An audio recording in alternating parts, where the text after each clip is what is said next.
बिस्मिल्लाहिर्रहमानिर्रहीम अस्सलाम वालेकुम।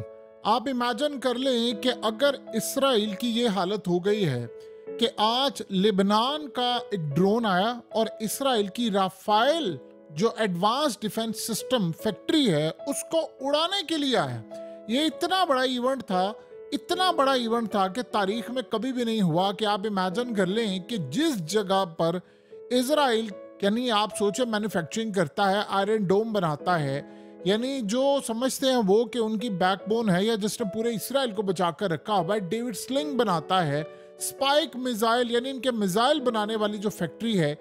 इस वक्त सबसे बढ़कर झटका उनको ये लगा है कि एक ड्रोन लेबनान से आया, इसराइल को क्रॉस करता करता वो मुकम्मल तौर पर इसराइल की राफेल फैक्ट्री को उड़ाने के लिए गया, लेकिन वहां पर इसको इंटरसेप्ट कर लिया गया और इसराइल ने इसको तबाह किया।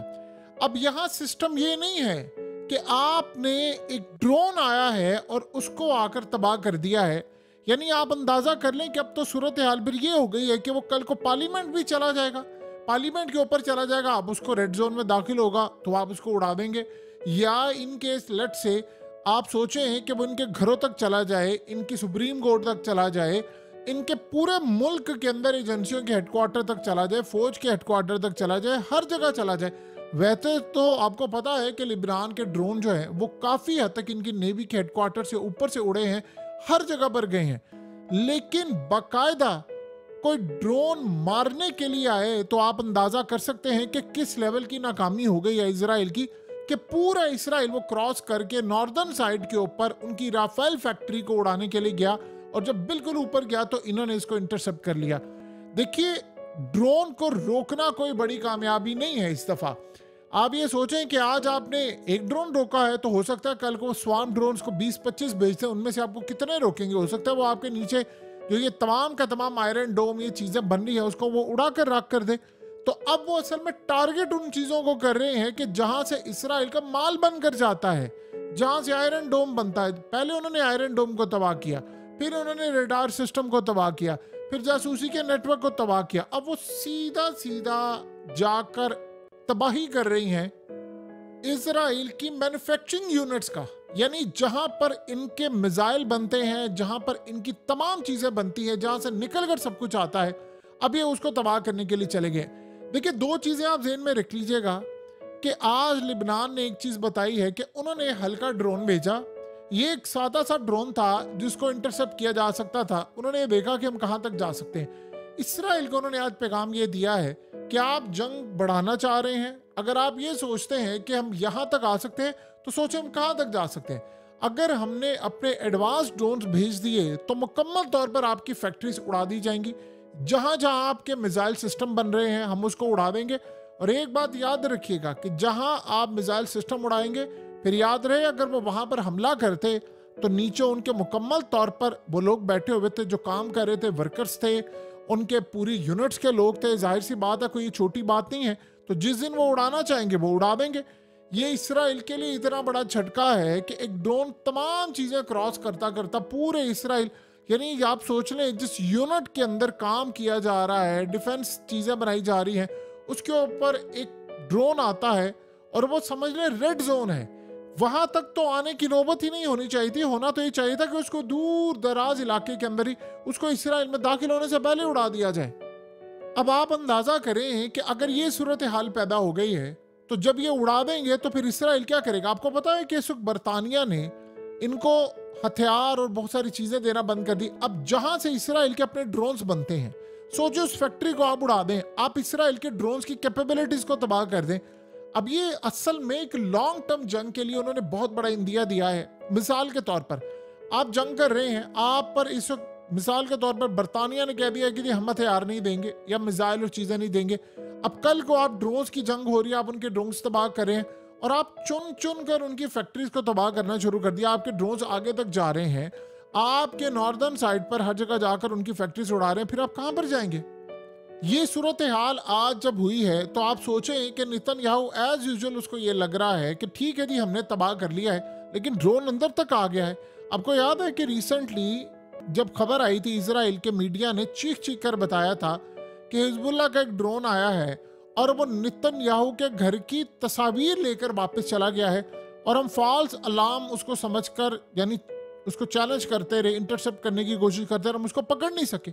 तो आप यहां से अंदाजा कर लें कि अब वो ड्रोन्स की सूरत हाल ये हो चुकी है कि वो डायरेक्टली जाकर उनकी फैक्ट्रीज को उड़ा दे। जहां ड्रोन्स बन रहे हैं, जहां मिसाइल बन रहे हैं, जहां तमाम चीजें बन रही हैं, वहां पर जाकर अगर आप उड़ा देंगे तो फिर सूरत हाल क्या होगी। अब नेतन्याहू ये समझ रहा है कि भाई हमारी कैपेबिलिटी है, वो असल में फौज के ऊपर शक करता है, वो एयरफोर्स के ऊपर शक करता है। वो कहता है ये जानबूझकर कोई ऐसा काम करवाना चाहते हैं ताकि मुझ पर दबाव डाला जाए कि मैं कोई डील फाइनलाइज करूं, कोई मामला तय करूं। अब आप ये सोचें कि इस वक्त सूरत हाल ये है कि नेतन्याहू को समझ नहीं आ पा रही। अमेरिका ने कहा है कि डील फाइनलाइज करनी, कतर उनके पीछे पड़ा हुआ है। असल में ईरान ने अपनी सारी की सारी बला उतार कर इनके ऊपर डाल दी है। अब ईरान ने हमला नहीं किया, इजराइल के पास हमले का जवाब नहीं है और पूरी तरह आप देख लें कि मामला तितर बितर हो रहा है। अब आप ये सोचें कैदियों के घर वाले धड़ाधड़ दे रहे हैं इंटरव्यूज और एहतजाज में जा रहे हैं और वो जाकर ये कह रहे हैं कि असल में हमारा जो कातिल है वो हमास नहीं बल्कि नेतन्याहू है। यानी आप ये सोच लें कि वो पूरी तरह कह रहे हैं कि ये जिम्मेदार है और कोई जिम्मेदार नहीं है। और उधर आप ये देखिए कि अमेरिका के एम्बेसडर ने क्लियर कर दिया है नेतन्याहू को और उसने कहा है कि देखें अगर यहाँ पर आपने लड़ाई लड़ी तो फिर एक बात आप अच्छी तरह समझ लें, ये डील ना हुई तो पीछे कोई कैदी जिंदा वापस नहीं आएगा। उसने कहा कि इस दफा याह्या सिनवार के मुतालिक जो हमारी इंटेलिजेंस मालूमात है वो सब कुछ दाव पर लगाने के लिए तैयार है। उन्होंने इतने बंदे देख लिए हैं, यानी आप अंदाजा करें इनके 6 लोग मारे गए हैं और इन्होंने पूरी दुनिया इस वक्त हिलकर रह गई है।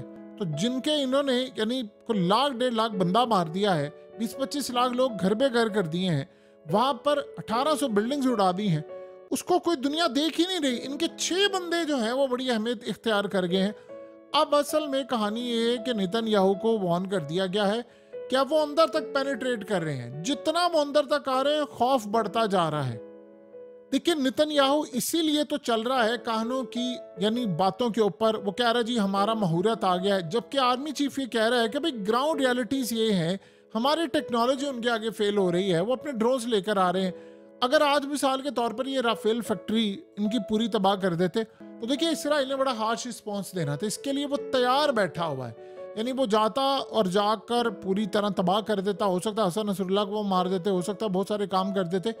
अभी तक देखिए इस सारी सूरत हाल में इसराइल जिस तरह लड़ाई करना चाह रहा है ये बात सारी दुनिया को पता है। लिबनान के साथ कोई नहीं खड़ा हुआ सिवाय ईरान के, यमन के और 1-2 ताकतों के, और कोई नहीं खड़ा हुआ। रूस खड़ा होगा, कोई इस्लामिक कंट्री उनके साथ नहीं खड़ी हुई, ये बात उनको पता है। जबकि जब इसराइल लड़ाई लड़ेगा और जब वो जंग करने के लिए जाएगा चाहे जो मर्जी हो, आपने देखा नहीं था जब इस्माइल हानिया को मारा तो अमेरिका ने क्या बयान दिया था। अमेरिका ने कहा था कि अगर इसराइल के ऊपर एक आंच भी आई तो हम तैयार होंगे, और वो अपनी पूरी 33% के करीब नेवी उसको बचाने के लिए ले गया था। तो यहां से असल में देख का दाना चक्कर आपको पता चल जाता पूरी देख कैसी है। आप थोड़े से इवेंट से अंदाजा लगा सकते दुनिया क्या कर रही है। उस वक्त नेतन्याहू ने यूरोपियन कंट्री से बातचीत करना शुरू कर दी थी कि भाई मुझ पर हमला होने वाला है, आकर बचाओ, तो वो सारे तैयार हो गए थे। तो ये असल में चाह रहे हैं कि हम मैक्सिमम जितना हो सकता है जंग को अवॉइड करें। जब होगी तो फिर हम भी लड़ने के लिए तैयार हो जाएंगे, फिर सबकी तबाही है, लेकिन इस पूरे रीजन की तबाही है। जाहिर सी बात है पूरा रीजन इससे मुतासिर होगा। इस वक्त सबसे बड़ी सूरत हाल ये पैदा हुई है कि आप अंदाजा कर सकते हैं कि लिबनान की जानिब से ड्रोन्स मारे गए और वो डायरेक्टली जाकर टारगेट कर रहे हैं।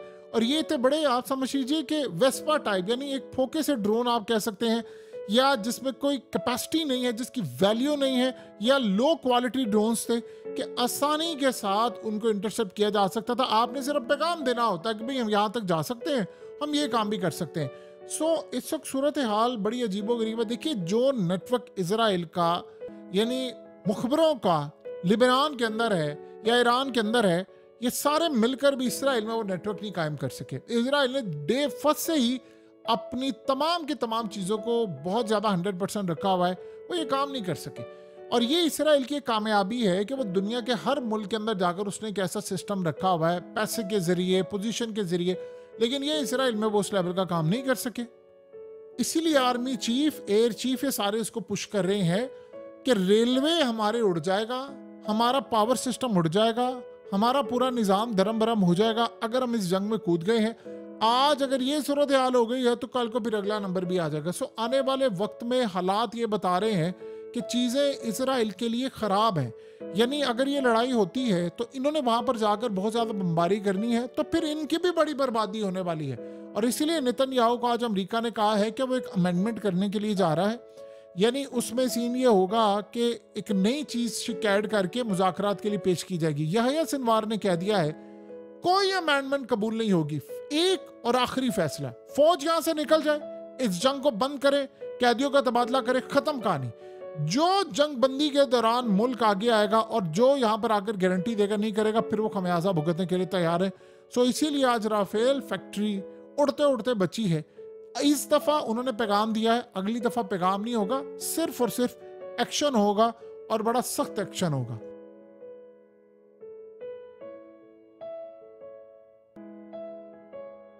हकीकत टीवी को सब्सक्राइब करना मत भूलें, वीडियो को लाइक करें, शेयर करें और कमेंट सेक्शन में अपनी राय का इजहार ज़रूर करें।